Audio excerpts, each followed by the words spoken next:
Fleming Stadium in Wilson is home to the Wilson Tobs, a collegiate summer league. It's also home to the North Carolina Baseball Museum.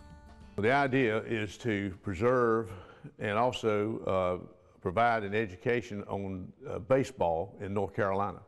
We have what we call a smorgasbord of things, everything from Little League to the major leagues. The first room contains information and memorabilia on North Carolinians who played Major League Baseball. There is 368 of those, including 7 who are enshrined in the National Baseball Hall of Fame, like Luke Appling. Spent his entire career with the Chicago White Sox. Rick Farrell was a catcher with the Senators and several teams, the St. Louis Browns and others. He was one of the best catchers to work a pitcher.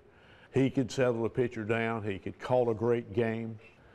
Gaylord Perry is a pitcher, born in Williamston, won over 300 games in the major leagues. Hoyt Wilhelm, he was probably the best knuckleball pitcher at that time when other people didn't know what a knuckleball was or couldn't throw one. He won a lot of games because that knuckleball danced all over the place.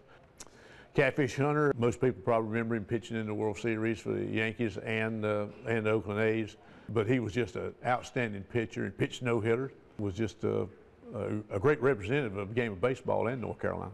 In Buck Leonard's display case, we've got one of his original contracts, but that was a contract for the season.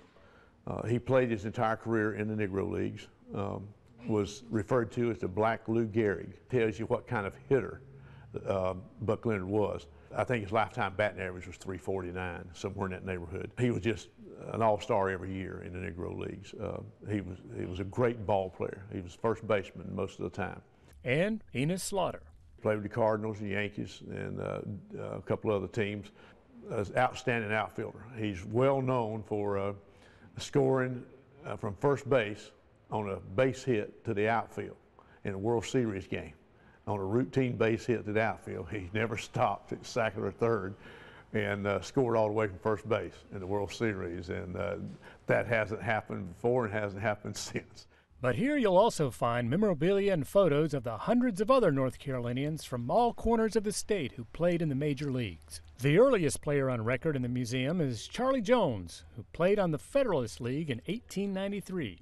That was considered the major league team that Charlie was playing on. So he was a major league player. The second room of the museum covers more of the history of the game in North Carolina. There's a scorebook on display that is from 1893. And it is one of the oldest things we've got, if not the oldest. What's unique about it, it was so neatly scored. You can read the names, you can read the hits they got. Whoever did that did one of the best jobs I've ever seen. This section of the museum takes us around the bases, from the early club teams to the storied players of the Negro Leagues